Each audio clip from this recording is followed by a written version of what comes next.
오늘 신앙 특강은 제목을 기독교 신앙이라고 붙였습니다. 그리고 오늘 저희가 다루려고 하는 주제의 본문은 사도행전 24장 24절부터 26절까지예요. 사도행전 24장 24절부터 26절까지 같이 보겠습니다.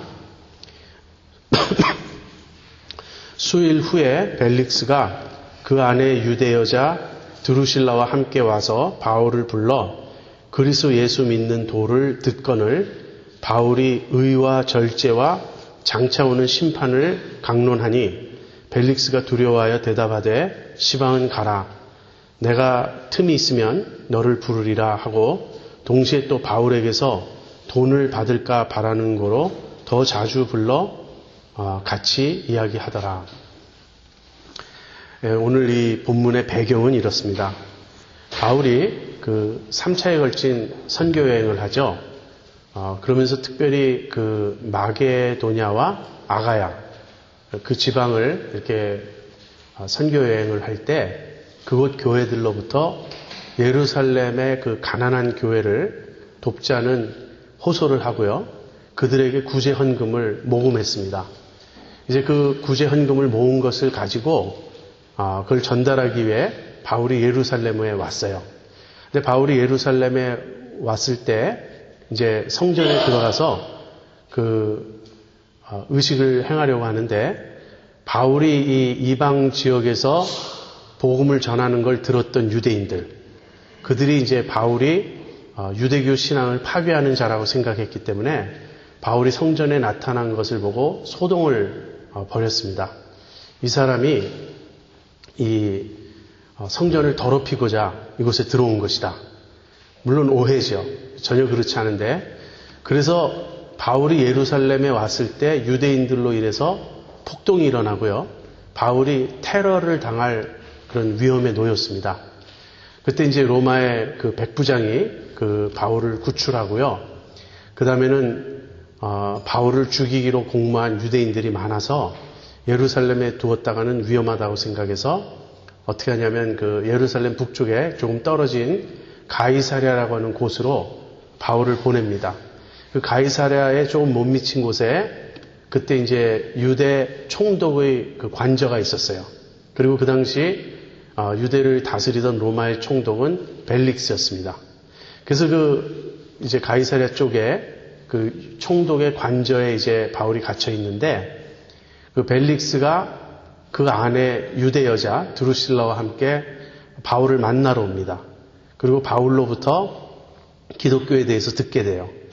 지금 오늘 우리가 함께 다루려고 하는 내용은 바울이 벨릭스에게, 그 로마 총독 벨릭스에게 기독교를 어떻게 소개했는가 하는 내용이에요.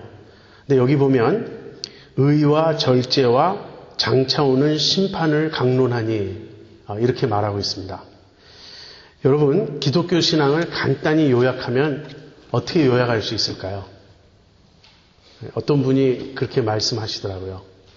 만약에 배가 지금 막 기울고 있는데 배가 다 가라앉기까지 뭐 30분이든 1시간밖에 없다. 살 희망은 없다.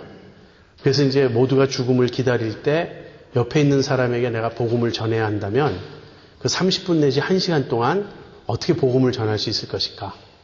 여러분 그런 생각 해보셨습니까?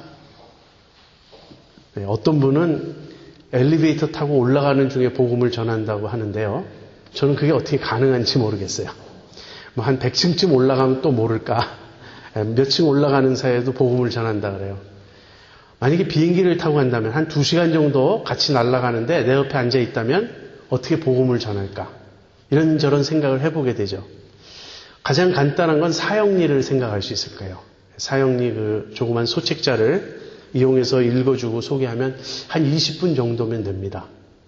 그런가 하면 내비게이터에서 사용하는 다리 예화라는 거 있죠. 그런 것도 복음을 요약하는 좋은 방법인 것 같아요. 근데 저는 오늘 이 바울이 벨릭스에게 강론한 그 틀을 사용해서 기독교 신앙의 핵심을 한번 여러분과 함께 나누려고 합니다. 바울은 의와 절제와 심판에 대해서 말했다 이렇게 말하는데 이것은 구원의 새 시제로 볼 수가 있습니다. 그럼으로써 포괄적인 구원에 대한 설명이다 이렇게 말할 수 있을 거예요. 의란 무엇이죠? 의는 하나님과의 관계의 출발입니다.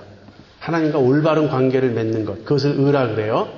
그런 점에서 우리는 이것을 과거로 볼 수 있습니다. 우리가 이제 신앙생활 할 때 신앙생활의 출발, 초기의 일이므로 그것은 과거로 볼 수 있고요. 그 다음에 절제는 그 신앙생활의 과정, 신앙생활의 진행으로 볼 수 있어요. 신앙생활을 한마디로 말하면 뭐라고 말할 수 있는가? 그것은 절제하는 생활이다. 그래서 그것을 신앙생활의 현재로 볼 수 있고요. 구원의 현재. 그 다음에 이제 심판은 미래에 있을 일이죠. 그러면서 심판 때 우리의 구원이 완성될 것입니다. 그래서 이렇게 구원의 새 시제에 맞추어서 바울이 기독교를 강론했습니다. 여기 그리스도 예수 믿는 도를 강론했다 그렇게 말하는데요. 영어로는 faith in Christ Jesus예요. 그리스도 예수를 믿는 믿음이 무엇인지를 설명했다. 근데 저는 이 새 내용을 순서를 조금 바꿔서 심판부터 설명을 하겠어요. 기독교는 무엇보다도 심판을 말하고 심판을 강조하는 그러한 종교입니다. 그러한 가르침이에요. 여러분, 요즘 사람들은 죽음에 대해서 말하기를 좋아하지 않지만 사실 죽음처럼 심각한 문제는 없습니다. 그것은 왜인가? 두 가지 이유가 있는데요. 첫 번째는 모든 사람이 겪을 운명이기 때문에 그래요. 죽음은 운이 좋으면 피할 수도 있고 운이 나쁘면 걸리는 그런 것이 아니고요. 죽음은 모든 사람에게 임합니다. 다시 말하면 나의 문제라는 거예요. 이건 남의 문제가 아니고 나의 문제입니다. 그다음 두 번째는 죽음을 어떻게 보느냐에 따라 우리가 삶을 사는 태도가 결정되기 때문에 그렇습니다. 다시 말하면 죽음 이후에 무엇이 있다고 생각하느냐가 그 사람의 삶을 결정해요. 죽음 이후에 무엇이 있다고 여러분 사람들이 보통 생각합니까? 첫 번째 태도는요. 그러니까 죽음 이후에 뭐 굉장히 다양한 이론이 있을 것 같지만 정리해보면 그렇게 많지 않아요. 몇 가지밖에 없습니다. 첫 번째는 죽음 이후는 모른다는 입장이 있어요. 죽은 이후에 무엇이 있는지 누가 아느냐? 그건 알 수 없다. 이것을 불가지론의 입장이라고 말할 수 있습니다. 그런가 하면 죽음 이후에는 아무것도 없다. 그걸로 끝이다. 이렇게 보는 입장이 있는데요. 저는 이것을 허무주의라고 부르고 싶어요. 죽음 이후에 아무것도 없다. 그렇다면 허무하지 않은가?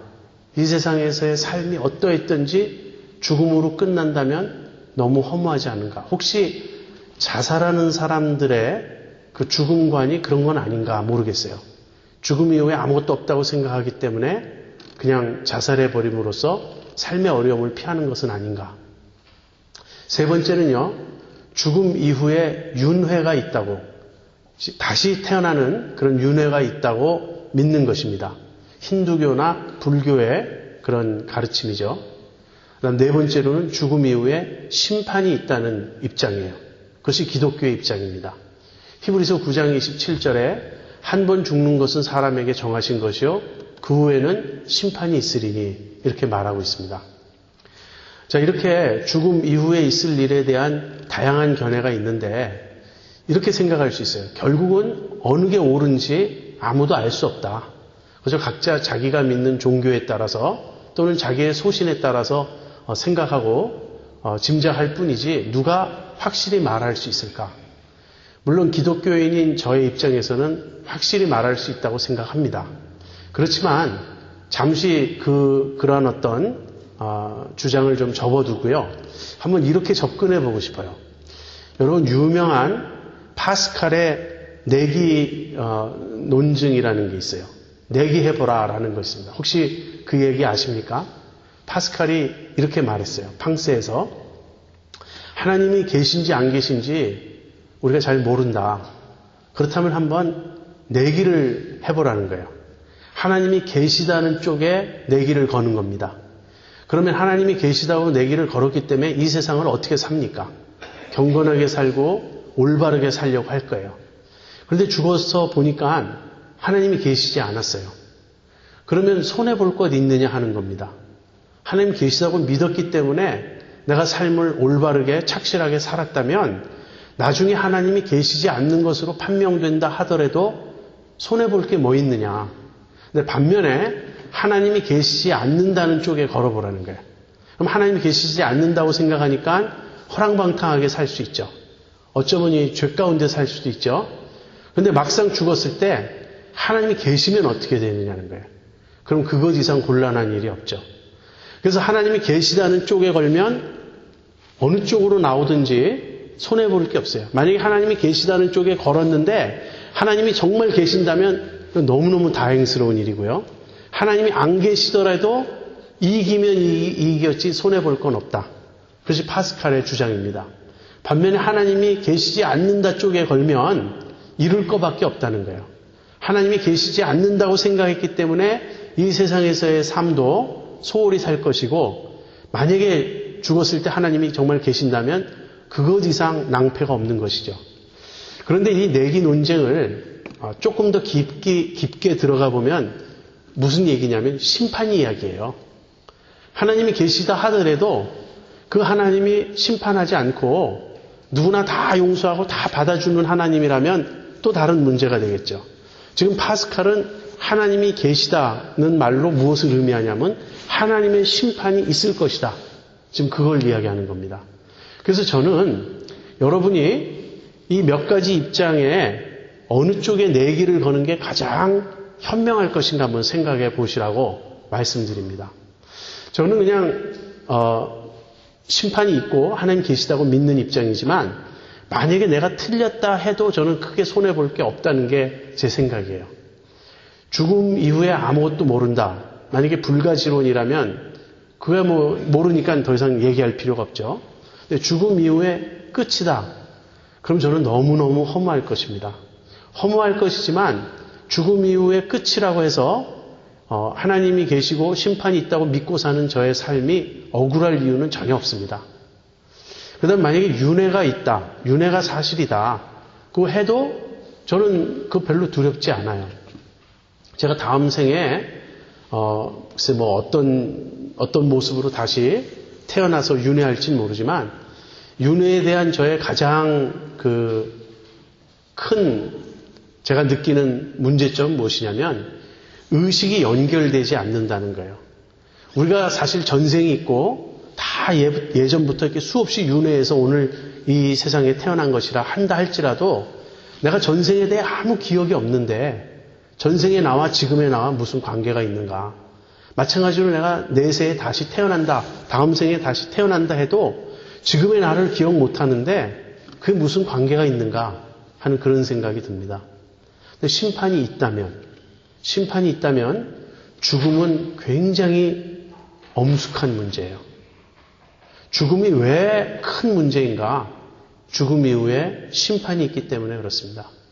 죽음으로 끝나지 않아요. 여러분, 이제 심판이 있다고 제가 말씀드렸는데 만약에 심판이 없다면 어떨까? 심판이 없다면 너무나 좋은 것입니까? 이제 마음대로 살아도 되는 것입니까? 심판이 없다면 저에게는 제가 보기에는 두 가지 문제가 있어요. 심판이 없다면. 두 가지 문제란 이런 것입니다. 더 있을 수 있겠지만 제가 두 가지만 생각해 봤어요. 첫 번째는 악의 문제를 해결할 수 없습니다. 이 악의 문제, 영어로는 problem of evil이라고 그래요. 이 악의 문제는 하나님이 없다고 하나님을 부정하면서 이 기독교를 공격하는 사람들의 가장 강력한 무기예요. 하나님이 계시다면 기독교가 말하는 하나님은 어떤 하나님이냐면 전능하신 하나님이고 선하신 하나님이에요. 전능하시고 선하신 하나님이 다스리는 세상이 왜 이렇게 악이 많느냐는 거죠. 이 악이 이렇게 많다는 것은 하나님이 악을 바로잡을 수 있는 힘이 없거나, 다시 말하면 전능하지 않거나, 아니면 전능함에도 불구하고 악을 내어버려두는 악한 신이거나, 아니면 둘 다거나, 무능하고 악한 신이거나, 그렇기 때문에 이 세상에 악이 있는 것 아닌가. 이것이 악의 문제라는 거예요. 여러분, 이 악의 문제가 그게 쉬운 문제가 아닙니다. 정말 끔찍한 일을 당하면요, 우리는 회의에 들어요. 하나님 살아계시다면 어떻게 이런 일이 있을 수 있는가? 그런데 저는 악의 문제가 있기 때문에, 이 세상에 그렇게 엄청난 악이 있기 때문에 하나님을 믿는다는 게 제 입장이에요. 만약에 하나님이 안 계시다면 이 모든 악 때문에 그 허무함, 그 모순, 그 부조리, 이 세상에 절망하지 않겠습니까? 우리가 악이라고 말할 때는 크게 두 가지가 있어요. 자연적인 악, 도덕적인 악. Natural evil, 쓰나미 같은 거, 지진 같은 거. 이것은 어떻게 해결할 수 있냐면, 지금은 이 세상이 파괴되어 있고 인간의 타락의 영향으로 이 하나님이 창조하신 본래의 모습이 아니다. 그러나 하나님이 온 세상을, 만물을 새롭게 하실 날이 올 것이다. 그때는 더 이상 자연적인 악이, Natural evil이 없는 세상이 올 것이다. 그것이 기독교의 답이에요. 성경의 답이에요. 도덕적인 악에 대해서는 하나님이 심판하실 것이다 하는 것이에요. 만약에 하나님의 심판이 없다면 이 세상에 지금 그토록 횡행하는 끔찍한 악들, 인간이 인간에게 저지르는 그 모든 악들에 대해서 얼마나 이것은 억울하고 얼마나 분통 터지고 얼마나 정말 말도 안 되는 일입니까? 그렇지 않습니까, 여러분? 인간이 인간에게 저지르는 그 악들을 보고 하나님이 없다고 부인하게 되면 그것은 완전히 절망이에요. 누구도 그 문제를 바로잡을 수 없고 그냥 힘세서 다른 사람을 괴롭히고 착취하고 죽이고 빼앗는 그 사람들이 그저 힘으로써 자기 유익을 얻는 것이고 힘 약한 사람들의 억울함일 뿐이에요. 하나님이 안 계시다면, 심판이 없다면. 그러나 저는 그렇지 않다고 생각합니다. 지금 우리가 보는 이 모든 불의, 모순, 부조리, 악, 이것은 심판 때 하나님이 바로 잡으실 것입니다. 악한 자를 반드시 응징하실 것입니다. 하나님은 반드시 벌하실 것이에요. 그것이 심판이에요. 그래서 심판은 반드시 있습니다. 꼭 있어야만 해요. 심판 없는 세상이라면 제가 심판이 있음으로써 지옥에 간다 해도 저는 심판이 있는 쪽을 택하지 심판 없는 세상이라면 저는 이런 세상에서 별로 살고 싶지 않습니다. 저는 제가 그냥 억울한 일 당하다가 이렇게 끝까지 억울한 채로 죽고 싶지 않아요. 그렇지만 제가 또 심판이 없다 그래서 남을 해하고 남에게 악을 행하고 싶지도 않아요. 하나님이 계셔서 심판하셔야 돼요. 두 번째는 심판이 없다면 도덕의 근거가 없습니다. 왜 착하게 살아야 되죠? 왜 선하게 살아야 되죠? 그래서 칸트는 이제 도덕률을 믿었던 사람이에요. 칸트가 말하는 도덕률이란 우리 인간 안에 있는 옳고 그름의 의식이죠. 양심입니다. 이 칸트는 자기가 늘 경탄하는 두 가지가 있는데 밤하늘에 빛나는 별과 자기 마음속에 있는 도덕률이다. 그런 말을 했어요. 인간 안에는 바르게 살아야 된다. 이것은 옳고 이것은 그르다는 의식이 있어요. 그러나 이 의식이 심판이 있기 때문에 유효한 것이고 타당한 것이지 심판이 없다면 옳게 살아야 될 이유가 뭐가 있느냐는 거예요. 심판은 있습니다. 여러분 꼭 기억하세요. 심판은 반드시 있습니다. 기독교에서 심판을 빼면 어떻게 되는가? 기독교가 아닌 거예요. 우리가 기독교를 흔히 좋은 소식, 복음이라고 말하는데요. 꼭 그렇지 않을 수도 있어요. 만약에 심판에서만 그친다면, 기독교는 심판을 선포하는 종교인데 언젠가 예수 그리스도께서 다시 이 세상에 오셔서 온 세상을 심판하실 것이다. 거기서만 그친다면 심판은, 기독교는 절대 좋은 소식이 아니에요. 왜냐하면 모든 인류가 그 심판 아래에 있기 때문에. 심판이 구체적으로 어떻게 이루어질 것인가? 많은 사람들은 하나님도 모든 상황을 다 알고 적절하게 심판하실 수 없을 것이다. 여러 가지 핑계가 있고 변명이 있고 이유가 있고 그래서 누구도 그 복잡한 사연을 다 헤쳐서 상황이 어떻고 무엇이 올바르고 이걸 말할 수 없을 것이다. 이렇게 말하는데요. 그렇지 않습니다. 하나님은 모든 것을 심판하십니다. 여러분 로마서 2장 1절부터 16절에 하나님의 심판에 대해서 바울이 잘 요약하고 있어요. 이 심판은 하나님의 심판입니다. 다시 말해서 하나님이 주관자가 되신다는 거예요. 근데 하나님이 누구를 통해서 심판하시냐면 예수 그리스도를 통해서 심판하십니다. 그래서 심판의 대행자는 예수님이세요. 무슨 말이냐면 예수님이 심판주가 되신다 하는 것입니다. 그 다음에 이 심판은 그 성격이 어떠냐면 의롭고 공정한 심판입니다. 하나님의 심판은 불의하지 않아요. 불공평하지 않아요. 아주 공정하고 의로운 심판이 될 것입니다. 심판의 대상은 누구인가? 모든 사람 그리고 각 사람이에요. 이 심판에서 제외될 수 있는 사람은 단 한 사람도 없습니다. 그리고 모든 사람이 심판을 받되 단체로 심판받지 않아요. 각 개인이 하나님 앞에 심판을 받게 될 것입니다. 그 심판의 내용은 무엇인가? 우리의 행위예요. 각 사람이 행한 대로. 그런데 이 행위는 겉으로 드러난 것만이 아니고요. 우리 속에 은밀한 것을 포함합니다. 여러분, 심판이 두려운 것은 내 속 은밀한 죄가 다 드러나기 때문이에요. 지금은 우리가 사람들을 속일 수 있습니다. 우리가 사람들 앞에서는 다 선남선녀예요. 참 괜찮은 사람들이에요. 하나님 앞에 우리의 실상이 드러날 때, 우리의 은밀한 것이 드러날 때 누가 설 수 있겠습니까? 이 은밀한 것은요, 나만 몰래 알고 다른 사람들은 모르는 것이 아니에요. 그보다 더 은밀해요. 나조차도 몰랐던 나의 실상이 드러날 것입니다. 우리가 얼마나 자기 기만에 능한 사람들인가요? 우리는 끝까지 무죄를 항변하고 나는 몰랐다고 주장하고 나는 결백하다고 말할 것입니다. 하나님 앞에서 드러나는 우리의 실상은 우리의 그러한 변명을 용납하지 않을 것이에요. 이 심판의 기준은 무엇입니까?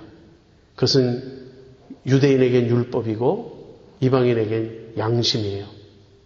마지막으로 이 심판의 결과는 무엇입니까? 참고 선을 행하며 영광과 존귀와 썩지 아니할 것을 구하는 자들에게는 영생으로 하시고 당을 지어 함께 악을 추구하는 사람들에겐 노와 분으로 하실 것이다. 우리가 흔히 그냥 정확한 표현은 아니지만 천국과 지옥이라고 말하는 그것입니다. 여러분, C.S. 루이스가 그런 말 했어요. 우리가 알고 있는 것으로 심판받는다고. 마지막 날 심판대 앞에서 하나님, 난 몰랐습니다. 그걸로 심판받지 않아요. 문제는 무엇이냐면 우리는 모두 다 자기가 알고 있는 옳고 그름의 기준을 늘 어기고 산다는 데 있어요. 굳이 성경을 몰라도 됩니다. 나는 성경을 믿지 않았어요. 그래도 돼요. 그러나 자기 양심에 자기 스스로 아는 옳고 그름이 있어요. 그리고 그대로 사는 사람이 없다는 거예요. 남을 판단하는 사람아, 물론 누구든지 내가 핑계치 못할 것은 남을 판단하는 그것으로 내가 너를 정죄함이니 내가 같은 일을 행하기 때문이다. 이것이 하나님의 심판이에요. 심판은 반드시 있습니다. 그리고 이 심판대 앞에 우리 모두가 설 것이고 이 심판대에서 우리의 영원한 운명이 갈리게 될 것입니다. 이 심판은 죽음으로 피해갈 수 있는 것이 아니고요. 죽음 이후에 우리를 맞이할 그런 모든 사람의 공동 운명이에요. 그래서 이 심판을 전제로 해야 그 다음에 우리가 왜 예수님을 믿어야 한다든지 구원이 무엇인지 이 얘기가 이제 통하는 거예요. 그래서 우리가 미래를 먼저 살펴보았고요. 그럼 이 심판을 어떻게 대비할 것인가? 이 심판의 문제를 어떻게 그럼 내가 해결할 것인가? 그래서 바울이 이야기하는 것은 의입니다. 의가 기독교의 핵심 진리 중에 하나예요. 의가 무엇이죠? 의는 하나님과의 올바른 관계예요. 지금 내가 하나님과 어긋난 관계에 있는가? 불편한 관계에 있는가? 아니면 하나님과 화평의 관계, 화목의 관계, 올바른 관계, 내가 완전히 하나님께 수용되고 있는, 받아들여지고 있는 그런 관계에 있는가?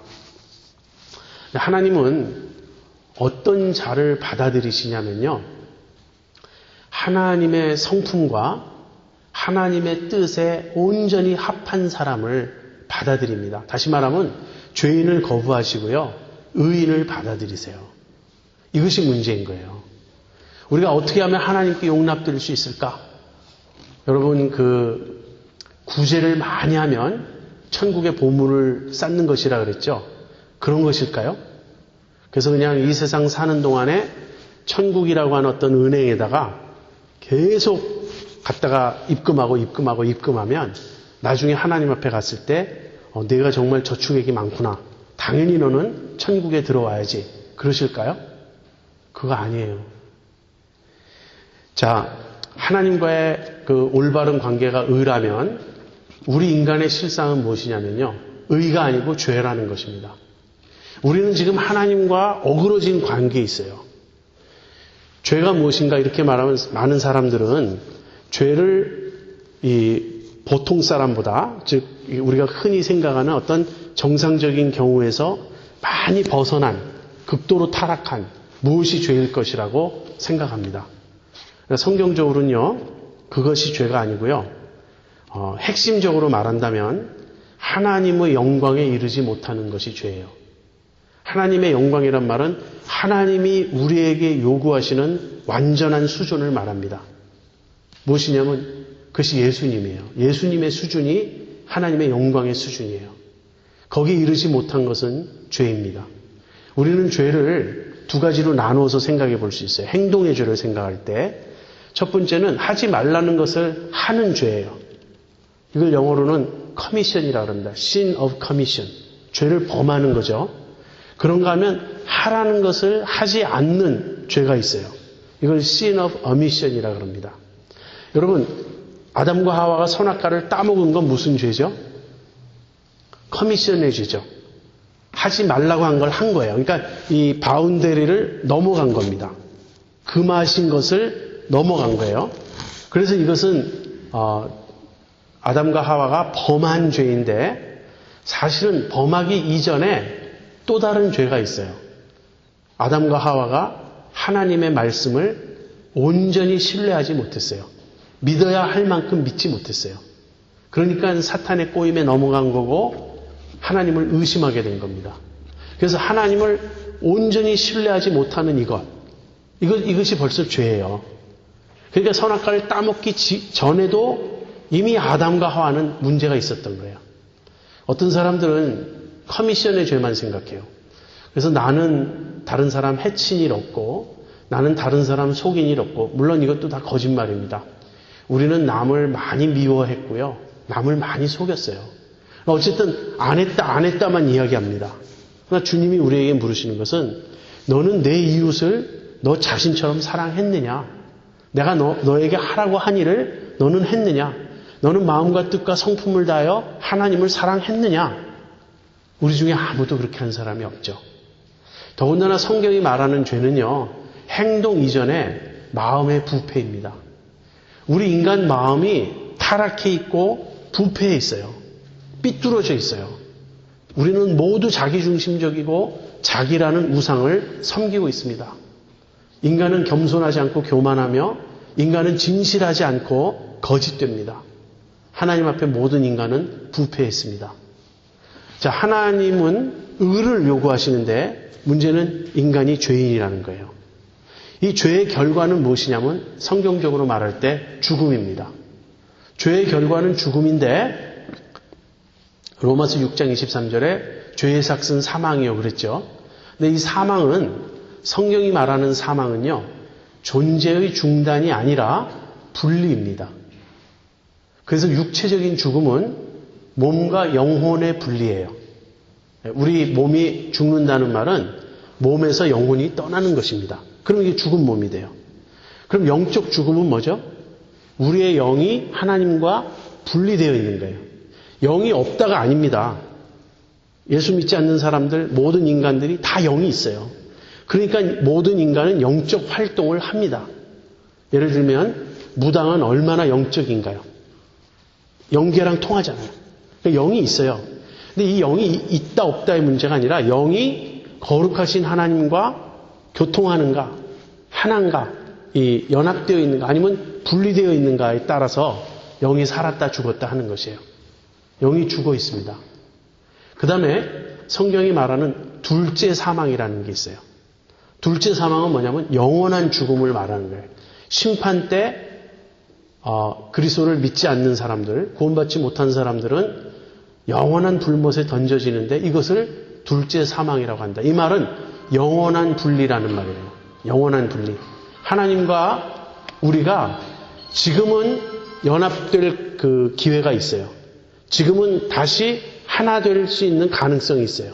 그러나 죽음 이후에는 심판만이 있고 심판의 결과 영원히 분리되고 말 것입니다. 이 영원한 분리를 주님은 이렇게 말씀하셨어요. 내게서 떠나라. 주님의 임재 앞에서 쫓김받는 것, 그것이 영원한 죽음입니다. 이 죄의 해결, 죄로 인해서 우리가 하나님의 영광에 이르지 못했고 그 결과 하나님으로부터 분리되어 있는 이 우리의 상태를 어떻게 해결할 것인가? 하나님과의 망가진 관계를 어떻게 회복할 것인가? 사람들은 자력 구원을 말합니다. 그래서 도덕과 철학과 종교와 수양 이런 걸 통해서 하나님과의 관계 회복을 할 수 있다 이렇게 생각해요. 물론 하나님을 믿지 않는 사람들은 그 대상을 하나님이라고 말하진 않겠죠. 그러나 어찌됐든 그들이 구원으로 무엇을 의미하든지 간에 인간의 노력으로 구원을 이룰 수 있다. 그렇게 말합니다. 그것이 자력 구원의 입장이에요. 근데 성경은 의에 대해서 하나님과의 올바른 관계에 대해서 그 길은 가능하지 않다. 그렇게 말해요. 왜 그러냐면 우리가 도덕적인 노력, 종교나 수양을 통한 노력은 외적 개선은 할 수 있습니다. 분명히 행동은 나아질 수 있어요. 그러나 근본적인 마음의 부패는 인간이 스스로 해결할 수 있는 것이 아닙니다. 더군다나 영적으로 우리는 죽어 있기 때문에 여러분 죽은 자가 어떻게 하나님과 관계를 회복할 수 있겠어요? 생명이 생명이신 하나님이 죽은 자를 살리시기까지, 죽은 우리에게 찾아오시기까지 구원은 불가능해요. 자력 구원은 모순된 말입니다. 그런가 하면 만인 구원론을 말하는 사람들이 있어요. 근데 이 만인 구원론의 결정적인 문제는 뭐냐면 성경이 그렇게 말하지 않는다는 거예요. 성경의 주장과 배치됩니다. 이 하나님과의 관계 회복을 위한 것은요, 우리 힘으로는 되지 않고요, 하나님께서 은혜로 우리에게 베풀어 주실 때에만 가능합니다.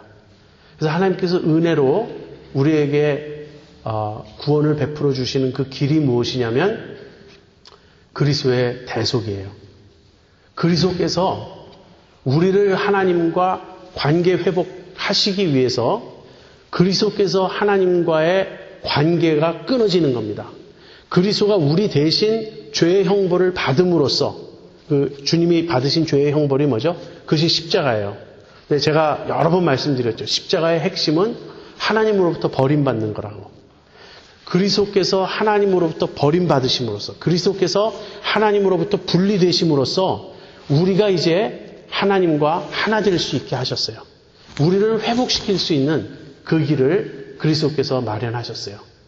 십자가가 그리스도께서 우리의 형벌을 대신 받으시고 하나님으로부터 버림받으신 그 일이라면 부활은 그 결과 이제 우리가 하나님께 대하여 산자가 되었음을 확증하는 그것입니다.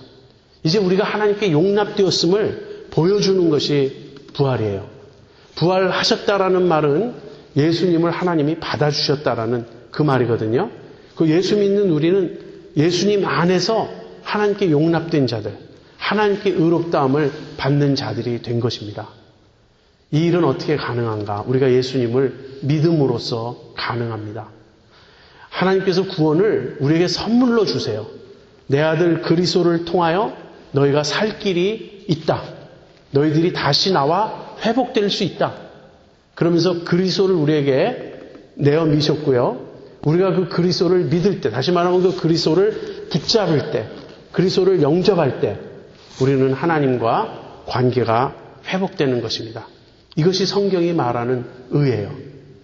우리들 자신의 깨끗한 삶, 도덕적인 삶, 우리들 자신의 어떤 노력에 의해서 하나님께 옳다 인정을 받는 게 아니고요.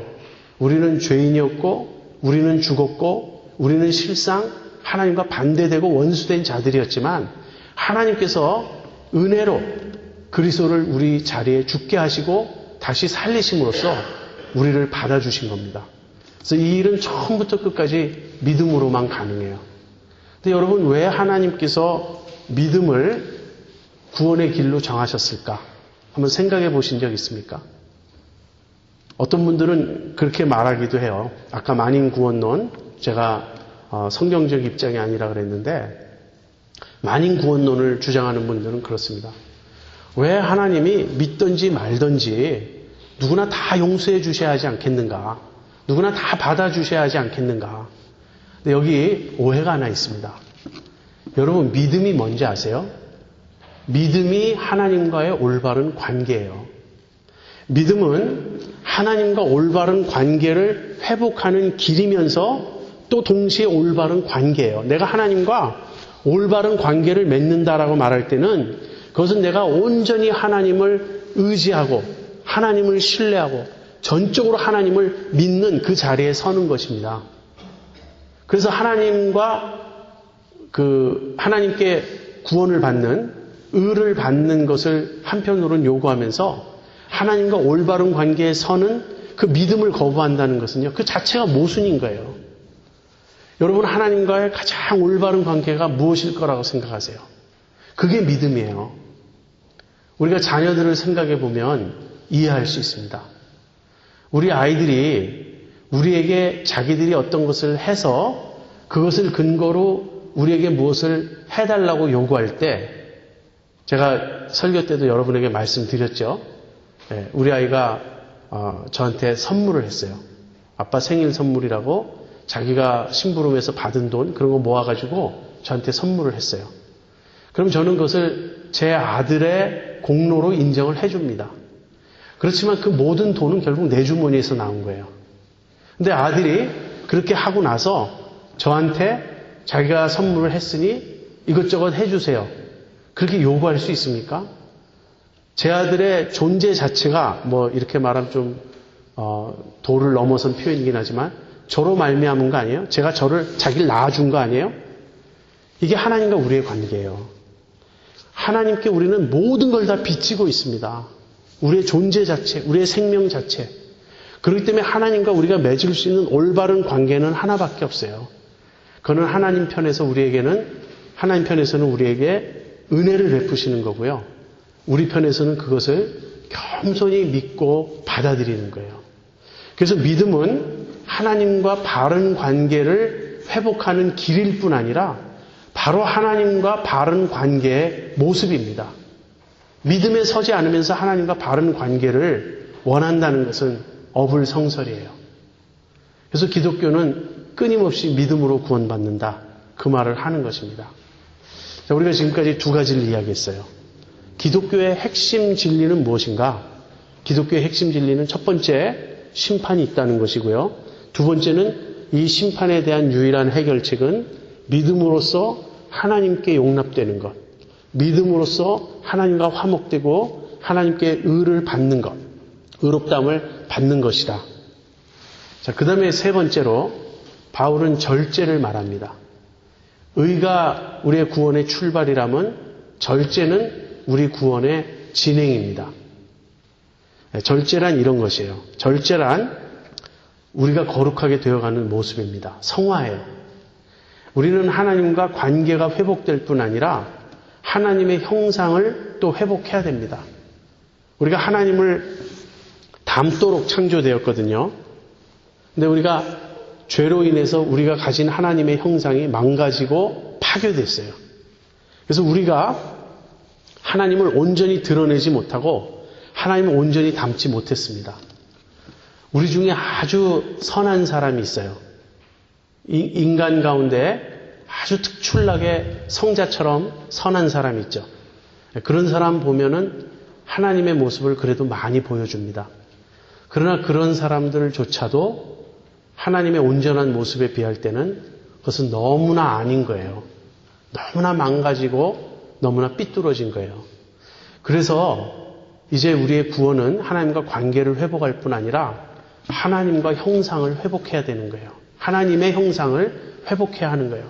그것을 성화라 그러고요. 성화를 이루는 그 핵심 단어로서 바울은 절제를 말하고 있습니다. 의롭게 여김을 받을 뿐 아니라 우리가 실제 의롭게 되어야 되는데 실제 의롭게 되는 길, 의로운 삶을 사는 길은 절제다. 이 절제는 다른 말로 하면 자기 부인입니다.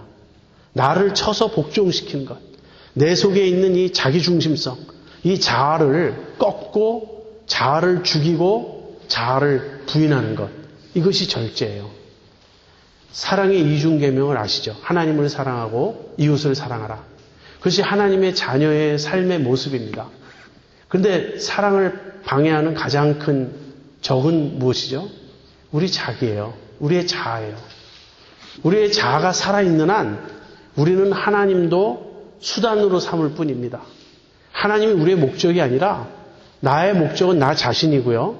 하나님은 나에게 복 주시는 분으로, 하나님은 나를 위해서 존재하는 분으로 수단화하고 말아요. 하나님도.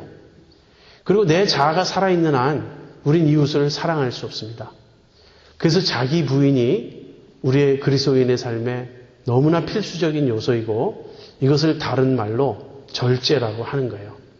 또 다른 말로 하면 십자가라고 말하는 거예요. 근데 이 절제는 어떻게 가능하죠? 절제는 성령의 열매입니다.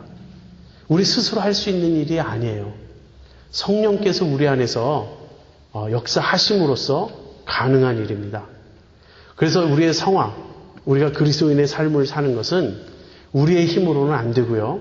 성령의 능력을 힘입을 때만, 성령의 충만을 입을 때만 가능한 것입니다. 지금 우리 세 가지를 다루었어요. 심판, 의, 절제.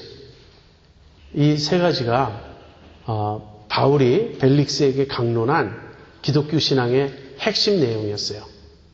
자, 그렇다면 이 메시지를 들은 사람들은 어떻게 반응해야 하는가? 기독교의 복음을 듣고 사람들이 보이는 반응은 다양합니다. 첫 번째는요, 무관심이 있을 수 있어요. 도대체 무슨 이야기 하느냐? 난 관심도 없다. 그런 반응입니다. 이 무관심이라는 것은 죄의 특성입니다. 하나님을 잊어버리고 하나님에 대해 관심도 없어요. 하나님을 한마디로 찾지 않는 것입니다. 근데 이런 무관심한 사람들을 하나님이 일깨우시는 방법이 뭐죠? 가끔 어려운 일을 주시는 거예요. 그럼 하나님을 찾게 돼요. 여러분, 제가 읽은 글 가운데 이런 글이 있었어요. 이제 어떤 미국 여자분이 쓴 글인데 너무나 행복한 삶을 살고 있었어요. 아무것도 부족한 게 없었어요. 근데 어느 날 아침에 나갔던 남편이 교통사고를 당했고 병원의 이머전시 룸에 들어가 있다는 소식을 들었습니다. 그래서 가슴이 철렁했어요. 병원에 달려가서 남편 옆에서 의식도 못 차리고 있는 남편 옆에서 이제 울면서 막 발을 동동 굴르면서 그렇게 옆에 있었습니다. 그러다가 한 2, 3일 지나고 옷도 갈아입고 샤워도 하고 정신도 차릴 겸해서 집으로 들어왔어요. 잠깐. 근데 집에 들어와서 문을 탁 닫는 순간, 그러니까 자기가 집 안에 들어와서 자기 뒤로 현관문을 탁 닫는 순간 이 여자의 입에서 막 폭발해서 돼서 나오는 거예요. 하나님께 대해서 원망이. 왜 하나님 나에게 이런 일을 주십니까? 도대체 우리가 뭘 잘못했다고 멀쩡한 내 남편을 병신 만듭니까? 왜 우리에게 이런 어려움을 주십니까? 막 그냥 미친 듯이 고함을 질렀어요. 내가 갑자기, 이건 뭐 이분의 간증이니까 갑자기 마음속에 어떤 생각이 탁 떠오르는 거예요. 주님의 음성이었다고 이분은 간증을 해요. 무엇인가? 지금 내가 처음으로 나를 불렀다. 지금까지 넌 나를 찾은 일이 없다. 많은 사람들이 그래요. 하나님께 대하여 철저히 무관심하다가 어려운 일이 닥치면 갑자기 하나님을 원망합니다. 하나님이 마치 자신들의 삶에 비집고 들어와서 망쳐놓은 것처럼 그렇게 생각해요. 애초에 누가 주인인데, 누가 그 삶을 준 것인데, 우리의 삶의 목적이 무엇인데, 그런 건 다 잊어먹고요. 우리의 주인 되신 하나님을 멀리 떠나서 내가 자족하며 사는 것처럼, 내가 자존해서 사는 것처럼 그렇게 사는 것, 이 철저한 무관심. 오늘날 가장 두드러진 특징입니다. 두 번째는요, 회피예요. 여기 벨릭스가 보여주는 태도죠. 벨릭스는 듣고 마음이 찔렸습니다. 사실은 지금 바울의 말이 벨릭스의 심장을, 마음을 두드리고 있고 건드리고 있어요. 벨릭스는 뭔가 느꼈습니다. 우리가 복음을 들을 때 어떤 사람들은 거기에 반응을 합니다.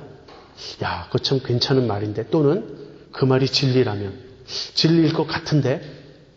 그러나 벨릭스의 문제는 뭐죠? 회피해버리는 거예요. 더 듣다간, 더 이 문제를 깊이 파들어가다간 자기가 어떻게 될 것 같으니까 적당히 거리를 두고 회피해가는 겁니다. 오늘날에도 회피의 반응을 보이는 사람들이 참 많이 있어요.